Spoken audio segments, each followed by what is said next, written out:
Hey guys, what's going on? So we just recently got the new Mage Craftable weapon in Dungeon Quest, and on top of this, we also have an event where Gregg drops twice as much materials. Now it has been some time since we got the Gregg update, and while I was pretty negative about it at first, after playing it more and giving it more time to settle in, my opinions on the update have changed, so I thought I'd give you guys an updated opinion on the update. And since the UI was recently overhauled as well, I thought I'd give you guys my thoughts of the new looks as well.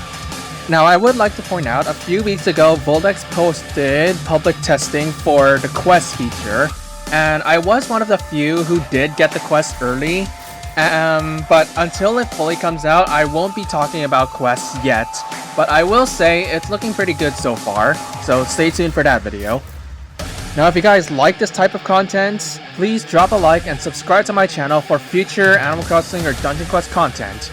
Now without further ado, let's get right into it.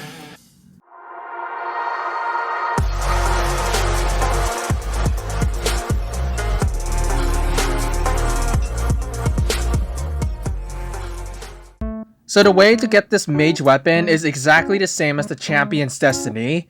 So you have to play through older dungeons to kill a boss and get materials, and then you use those materials to create a new weapon. Now I was a little bit skeptical of what Voldex would do about this craftable weapon, but as it turns out, Voldex didn't really do anything about the Champion's Destiny balancing, so that gave me hopes that probably the mage weapon would be the same power, and lucky enough, it actually is. So everything about the mage weapon is exactly the same as the Champion's Destiny, except it is scaled with spell power instead of physical power. So all the crafting materials you need to make each tier is exactly the same as the warrior one.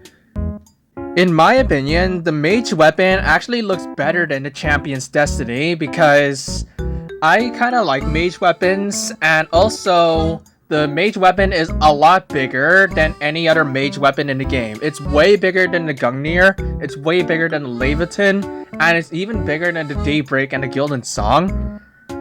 So I really like the looks of this new weapon, and I think DN did a great job making this weapon. Now that doesn't mean the Champion's Destiny is that bad. I still think it's a good weapon, and I do appreciate that its size is about as big as the Hofund, if not slightly smaller. Now I appreciate Voldex giving a 2x Gregg material event because I have seen in the Discord a lot of people already grinded beforehand to get the Oracle's Ascendance, which is the tier 4 mage weapon. And I don't really have a problem with it, but since Voldex has an event right now, I don't really care that I didn't grind it beforehand. Now up next, I will be giving you guys my thoughts of the new UI that came recently as well. So the UI, I do think it's actually pretty good, which is something not many people have thought of for Voldex before. And I do like the general layouts and the styling of the new UI. However, a few things that stick out to me is recently Voldex removed the red bars that appear on your screen if you take a lot of damage.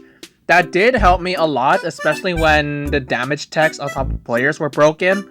But since they removed that, it'll be pretty difficult to gauge whether you take damage or not. Now one thing I don't really like about this UI is on the bottom right with all those panels, I don't really like how there's circles with icons on them.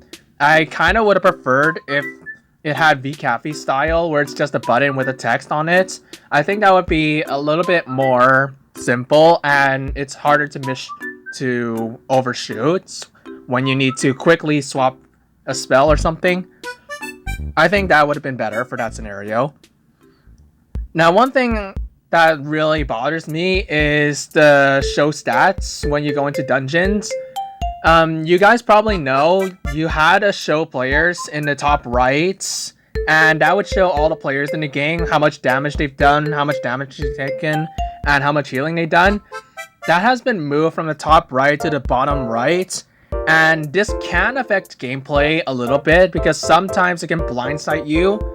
So I kind of would have preferred if that UI stayed in the top right, but it's not a major issue at the moment. Now, what is still an issue is the damage taken and the damage dealt still going negative if it goes too high. You guys probably know from Yokai Peak that if you deal higher than 9.2 QI damage total, then it will actually overflow the value and it'll go straight to negative. Now, I understand the issue of this because I'm a game developer, as mentioned on my Discord. And I know a fix for this, or a very simple fix for this, but I don't know why Voldex hasn't done it yet, even though they told me they would do it sometime. But it's just something that bothers me. So I guess that's kind of it for the new stuff for Dungeon Quests. And if I were to rate all of this alone, I would probably give it a 7.5 out of 10. Pretty good stuff. So now I'm going to give you guys my updated opinion of the Gregg's update now that I've had more time to play with it and for it to settle in more. So I didn't post this on YouTube, but I actually did a new Noob to Godly account with some friends with the addition of character profiles. And this gave me some time to see how Gregg appears if you were a newer player. And I actually don't think it's as bad as I thought it once was. Gregg is really useful for getting new materials, especially when you level up so fast. I do think it's still kind of a problem that you don't get very many materials and that he's still kind of rare. But you guys know, people go like lots of runs without Gregg, and it is kind of ridiculous that 33% over like 15 plus runs you don't get one. So I think the chances do need to be looked at, or at least do a pity system. Now my concerns with the future updates are still present, like how will they balance the 17th dungeon and the new boss raids that are coming soon. Now I do hope that Voldex does balance this based on the craftable weapons and not based on Yokai Peak gear, but I do hope that if they do that type of thing, that they still balance it so that it is possible to beat with Yokai Peak gear and no craftables.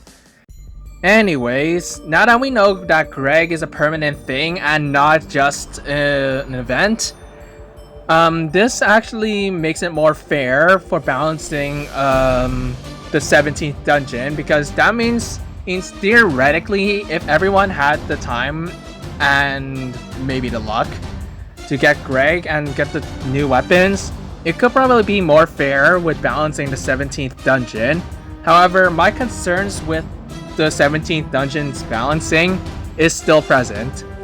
Now, if you guys need a reminder from my previous video on Gregg's updates, I did think there would be some balancing problems with the 17th dungeon if this was limited, because that would give people who grinded that weapon an advantage, and honestly that still stands. But since the permanent thing, anyone can get it. But if Voldex does balance it based on the craftable weapons, I do hope they do make it at least beatable without the craftable weapon, so with Yokai Peak gear. I would still like it to be that, but just difficult enough so the people with the craftables do not have an instant advantage over those who have Yokai Peak gear. Okay, so I just want to make a correction.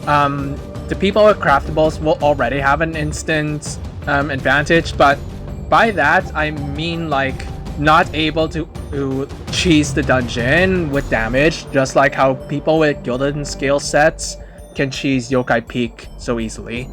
So I thought I'd throw that in there. So since I'm giving an updated opinion on the Gregg update, I'm also going to give you guys a revised list for best dungeons to grind to get materials, because my list was originally when Gregg's update was first out and I didn't really do any research about the dungeons, and there's a few things I'd like to clear up. So for one, Gregg actually doesn't spawn on any minion stage. It actually spawns on some minion stages. For a lot of dungeons, there are blacklisted rooms where Gregg cannot spawn. For an example, there was a reason why I was never finding Gregg in Aquatic Temple, because he only spawned in one spot and I was partially kind of unlucky. But beforehand, I was playing through the entire dungeon on Aquatic Temple and I was just never able to find Gregg. But now that I know he spawns in one spot, that actually helps out a lot. Now for number 2, a good strategy, although a lot of people probably don't know this already, if you want to grind Gregg as fast as you can try aiming for shortest amount of time to get the most amount of spawns. Now what do I mean by this? In Steampunk Sewers, there are 3 known Gregg spawn points. The area before and after the first boss, and the area before the last boss.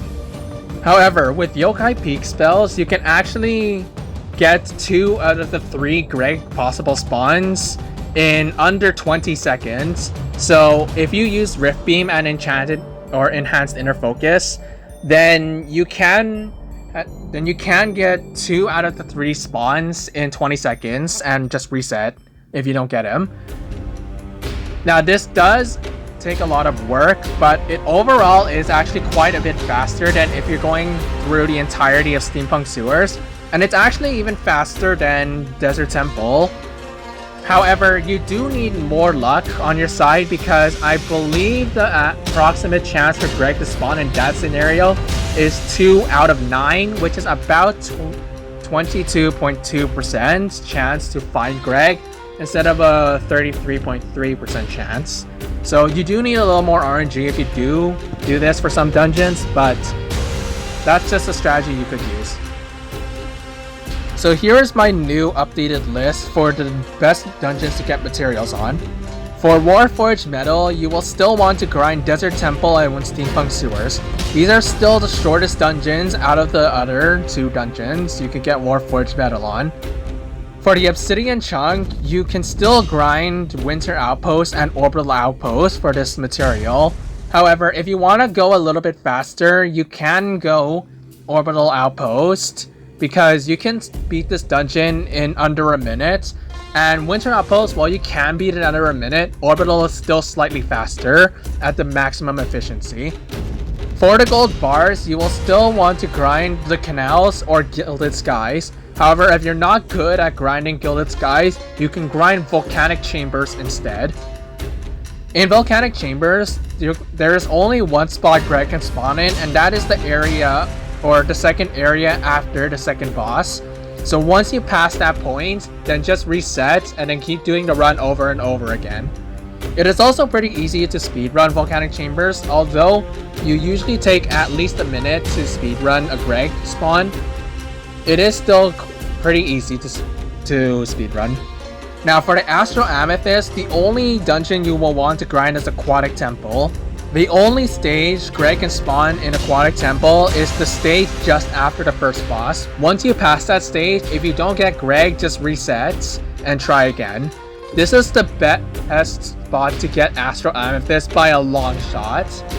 However, if you really want to try your luck, you can try grinding Yokai Peak to get Astral Amethyst, because King's Castle and Ghastly Harbor are actually very slow with getting Astral Amethyst, given how long their maps are. Yokai Peak is also pretty long. It's probably one of the longest dungeons in the game. So if you grind it on Insane, you can one-shot the minions and beat it at least a little bit quicker. But once you get to the third boss, then you just reset. So that's my new dungeon list. It's not too much different from my original one, but it has just been optimized a little bit. So that's going to wrap up this video on the new Mage Craftable update, as well as a review of the Gregg's update. So my original score on the Gregg update was 5, but now that I'm playing it more, I would actually give it a 7 out of 10. It's not as bad as I thought it once was. Of course, it is still pay to win, and that still raises concerns about the Dungeon 17. But now that I've played with it more, my opinions have changed on it, and I think it's actually a pretty good update since it's not an event. The Mage Craftable and the UI update is a good update in my opinion. Still waiting on a new dungeon rather than a new boss raid or something, but we'll just have to wait and see what Voldex does. So that's my opinion on the new updates. If you guys like this video, please drop a like and subscribe to my channel for more content. Thanks for watching, and I'll see you guys in the next video. Peace.